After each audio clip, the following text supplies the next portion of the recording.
Hi everybody, my name is Cade. I'm Jaden. I'm Eli. I'm Jason. And we're Yahoo into our YouTube channel. And we thank you guys very, very much for hanging out with us. We appreciate all of you guys. All of you guys out there, we consider our family, and we hope that you guys would consider us your family. And the people of Yah are a very limited group. There's not a tremendous amount of law keepers out there. We're the people who believe that the laws, statutes, and commandments that are found in Genesis, Exodus, Leviticus, Numbers, and Deuteronomy are called the Torah. And it is this set of guidelines, it is a set of rules and regulations, it is a set of ways that our Creator has created that He wants us to behave. He gave us a road and a path. And the path is not always paved with ease. The path is paved with obedience. And most people don't get that obedience. And you ask any one of these Christian religions, nobody there likes obedience. It's a mess. And you look at the Torah keepers of today, and if you're looking for examples of people who are like shining lights, well, you look on YouTube and these Torah keepers are all just a mess. They're a mess. There's all sorts of evil within these groups, and it always looks like to me like a money grab. It looks like a cash grab for everything that they are doing, for pretending that they are people of Yah, and they are not becoming of the people of Yah. And there's just a tremendous amount of things that are coming out about all of these different groups of so-called people that everyone looks up to as far as being what they think are Torah keepers. But at the end of the day, they're mixed up with evil. They're mixed up with great evil of all sorts of things. And it doesn't take too long to put together the pieces of who is serving Yah and who isn't serving Yah. And it just, if you're looking for examples in the YouTube Torah community, you're not going to find it. The people are corrupted, and it seems like that's everywhere. And so the people of Yah are people that are not corrupted. They are the people that love their neighbor as themselves. They love our Elohim with all their heart, with all their mind, with all their soul. And they want the kingdom to come. They want a righteousness within a society. We are the people that want evil to be gone, and we want to live in a world of Messiah ruling, our Messiah, Yahushua. And so with that, gentlemen, how you guys doing? Good. Does anybody have a joke? Nothing?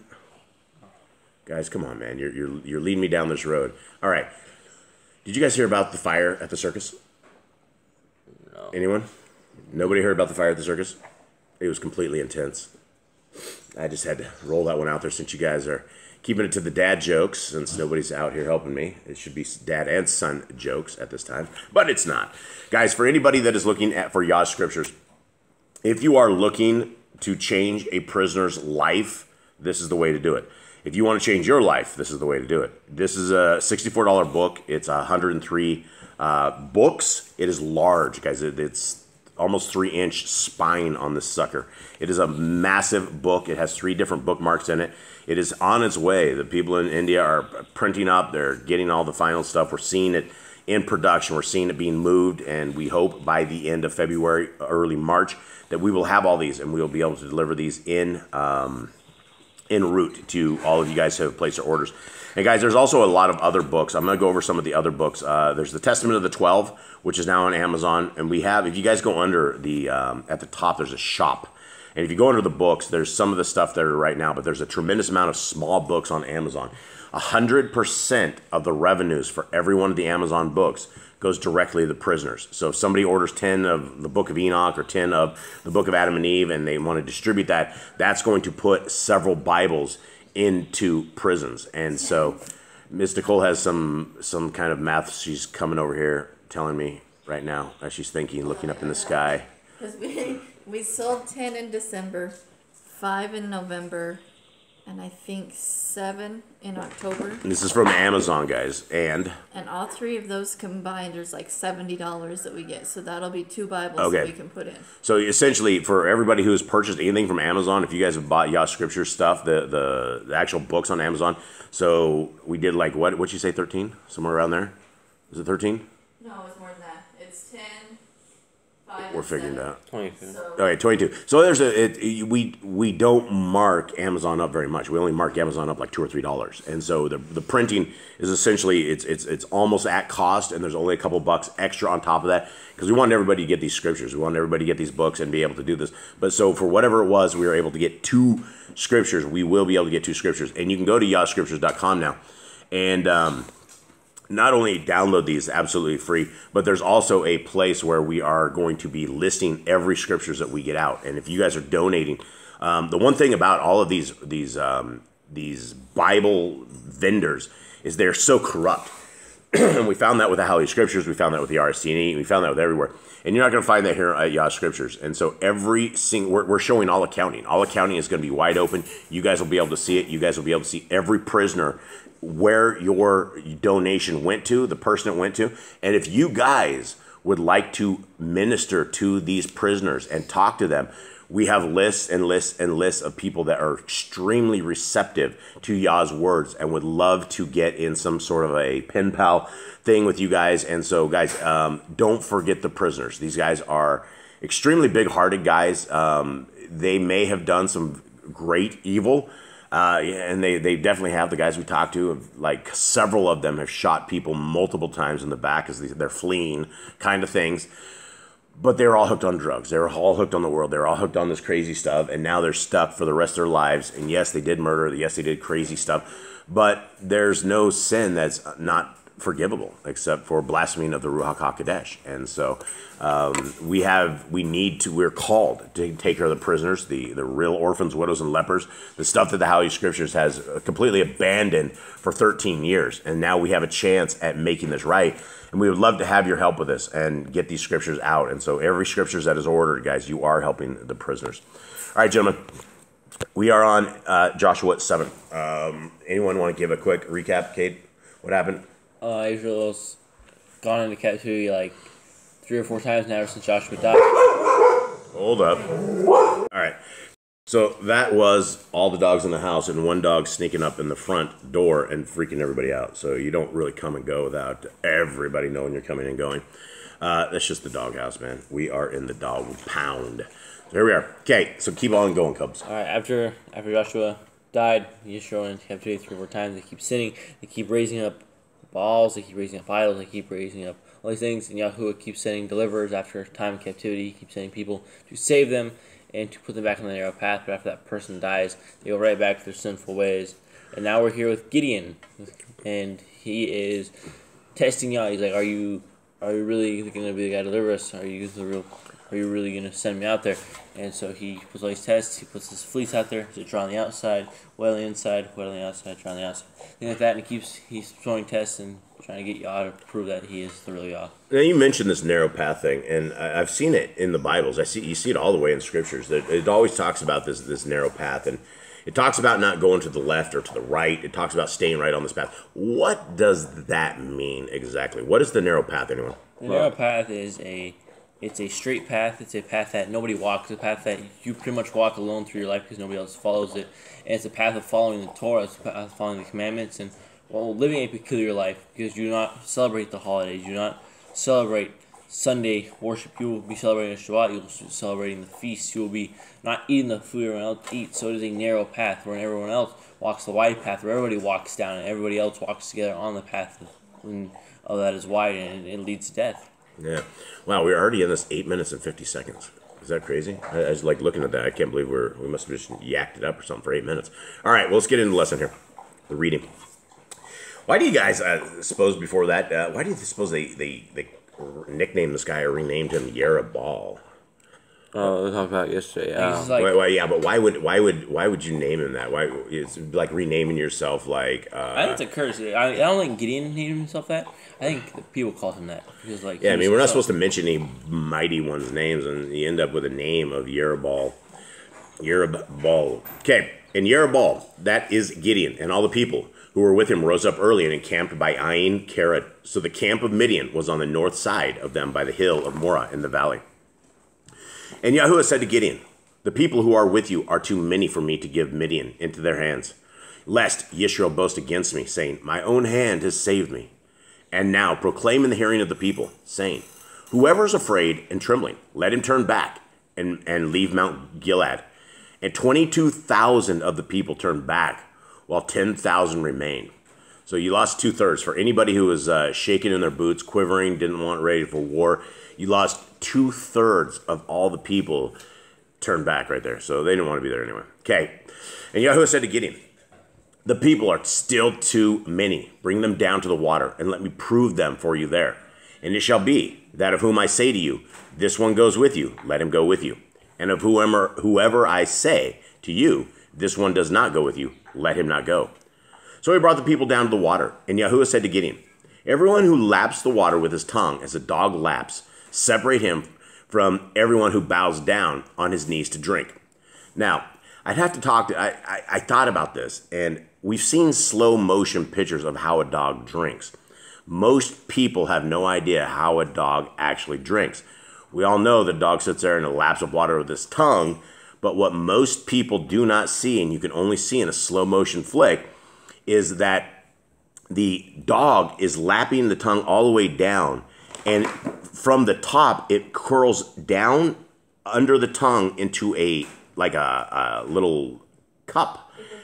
It goes backwards. Their tongue goes backwards. And so it pulls the water back up into their mouth in a cup. It's not just taking its little tongue and flicking it across the water and trying to get it.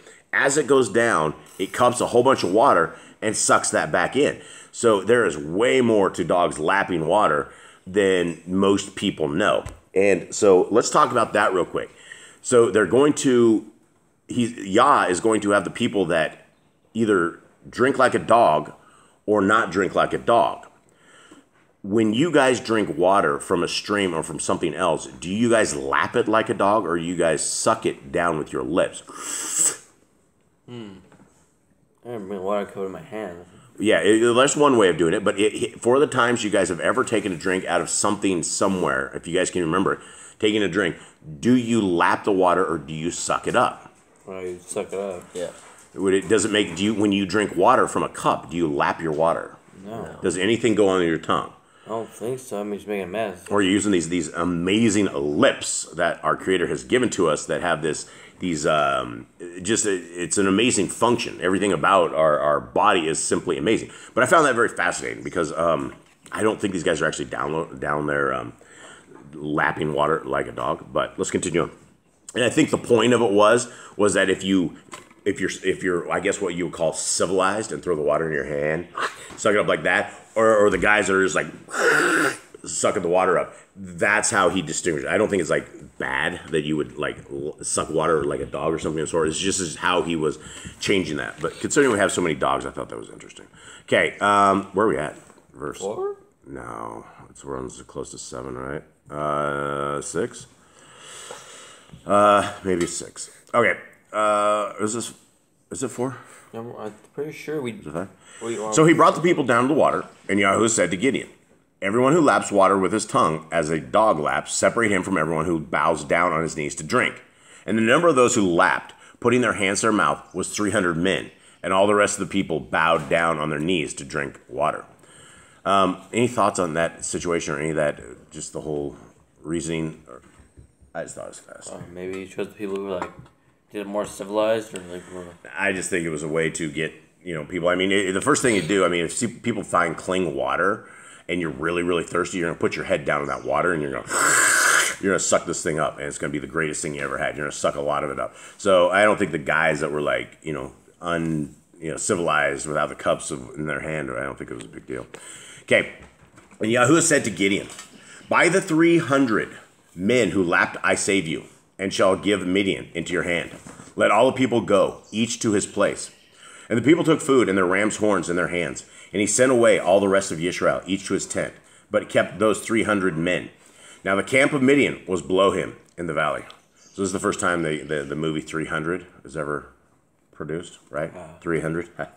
Yeah, anyone. That's an old satanic Babylonian movie. But it was about 300 guys, but the dudes from Sparta. And let's continue. 10. But if you are afraid to go down, you and your Purah, your servant, you and Purah, your servant, to the camp. And you shall hear what they say. And after that, let your hands be strengthened, and you shall go down against the camp. So he went down with Purah, his servant, to the edge of the armed men who were in the camp. And Midian and Amalek and all the people of the east were lying in the valley as many as locusts, and their camels were as numerous as the sand by the seashore. There's that accounting again, that as numerous as the sand on the seashore. We've heard that before. Lots of people relate to their thoughts on how many people there were by saying, yeah, it's as much as the sand on the seashore. But in reality, if you took 2 handfuls of sand, that's going to be way more than all of these people altogether. There's just a tremendous amount of sand in the little size scoops. Okay, 13. And Gideon came, and see, a man was relating a dream to his companion and said, see, I had a dream, and see, a loaf of barley bread tumbled into the camp of Midian. And it came to a tent and smote it so that it fell and overturned, and the tent fell down. And his companion answered and said, this is none else than the sword of Gideon, son of Joash, a man of Yisrael. Elohim has given Midian and all the camp into his hand. And it came to be when Gideon heard this dream related and its interpretation that he bowed himself down, and he returned to the camp of Yisrael and said, arise, for Yahuwah has given the camp of Midian into your hand. And he divided the 300 men into 3 companies, and he put a ram's horn into the hands of all of them, with empty jars and torches inside the jars. Now, where do you get 300 rams horns? From Rams? 150 rams. Find a lot of rams. Yeah, 150 large rams. I would imagine. I don't know. I'm sure they had all these kind of things. Now, what's interesting here, they put some fire into empty jars. What do you guys know of fire and going into a jar? Feels like a lantern to me, honestly. Probably making like a bonfire. Would you put a lid on this jar? No, you'd lose like oxygen. I'd say more like, I don't know, cocktail things. Really. You're not going to be able to put something in there without oxygen. So the lanterns, and what we're talking about is we're talking like 300 dudes. Lanterns inside a jar, so the top of it, more than likely, you're going to see the light coming out of it. So it's not like they're going to be invisible. However, you could put like a little tiny lid or something on it and give it enough oxygen and keep that thing burning. But I was wondering about this, right? Because you got 300 dudes, and it's going to look like fireflies, right? It's like a march of fireflies coming up. Something's going to be going on. So I don't know. I don't know how it actually went down, but I thought that that was very interesting. Anyone else have anything on that? Anything else piquing your interest? Okay, let's go. And he said to them, watch me and do likewise, and see, when I come to the edge of the camp, do as I do. And I shall blow the ram's horn, and I and all those with me. Then you shall also blow the ram's horns round about all the camp, and say, for Yahuwah and for Gideon. All right, so Gideon's getting into this. So he wants his praise? Yeah, Yahuwah's like, make sure you say it's for Yahuwah. And Gideon's like, wait, what about me? For us both. No. Now, 300 ram's horns. The ram's horns are kind of loud, and this is kind of in the middle of the night. I'm sure these guys are partying. I'm sure they're kind of loud in their camp. But if they got surrounded, and that's the thing, is in the darkness, they have no idea how many people are out there. And some people, I mean, it gets pretty loud. I mean, we blow our little ram's horns here. Just all of us together, it's pretty loud. So having these homeboys, and they probably got like 3-foot ram's horns, right? They probably got these big old honking things that'll sit there and blast the fur right off the trees. So it was loud, is the bottom line. Okay, 19. And Gideon and the 100 men who were with him came to the edge of the camp at the beginning of the middle of watch. And as they had but newly posted the watch, and they blew the ram's horns and broke the jars that were in their hands.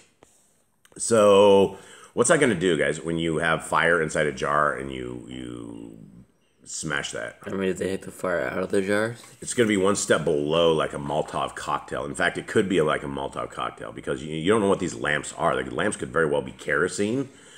Could be completely burning inside of that. So when what's going to happen when you have 300 dudes blowing their horns and 300 dudes chucking fire-laden vases at people? A lot of fire. It's going to freak around. Fire's going to be everywhere. They're not going to be able to put this stuff out, especially if it's, I don't know if it's dry season there or what it is, but if it's not raining, this is going to be a horrific fire. It's going to really, really mess with people. Okay. And each stood in the place round about the camp, and the army ran and cried out and fled. And the 300 blew the ram's horns, and Yahuwah put the sword of each one against the other throughout all the camp. And the army fled to Bet Shaita, towards Zerah, as far as the border of Vel, Mekhalah by Tabbath. And the men of Yisrael were called from Naphtali, and from Asher, and from Manasseh, and pursued Midian.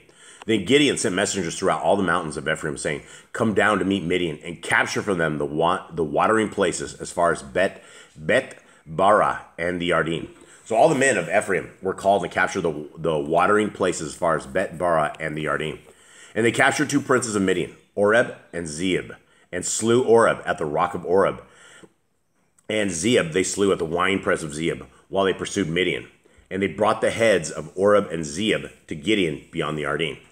Now, do you think the rock of Oreb was called the rock of Oreb until they cut his head off there? Or they kill him? I don't know.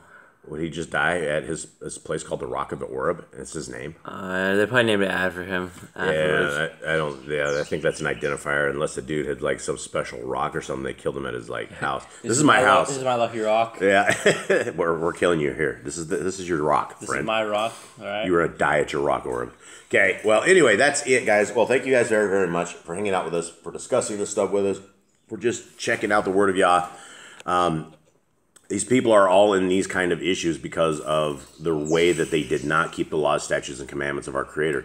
This is the same thing that we're attempting, trying to get everybody out there to be encouraged to keep the laws, statutes, and commandments of our Creator. Something that is priceless. You can't put a price on your soul. And for anybody who understands the fires of Gehenna and understands the place that, the people who are not accepted by Yah go, that's why it's very, very expensive. You can't put a price on eternity. And eternity is a very long time. None of us understand what eternity is because time just seems like it's, 1 day, 2 days, a year passes, this goes. We don't get it. Eternity is forever. Our Creator has existed forever. And so this time that we are in, which seems like forever, it's going to be nothing. And we need to set our lives and set our families' lives and set our heart on the kingdom to come. And set our heart on the mind of what Yahushua will want us to do. And so there's a lot of room for all of us to grow. There's a lot of room for all of us to get to where we need to get. And it starts at the Torah, and it starts with the faith of Messiah Yahushua. So thank you guys very, very much. Love y'all. Have a good day. All right. Shalom.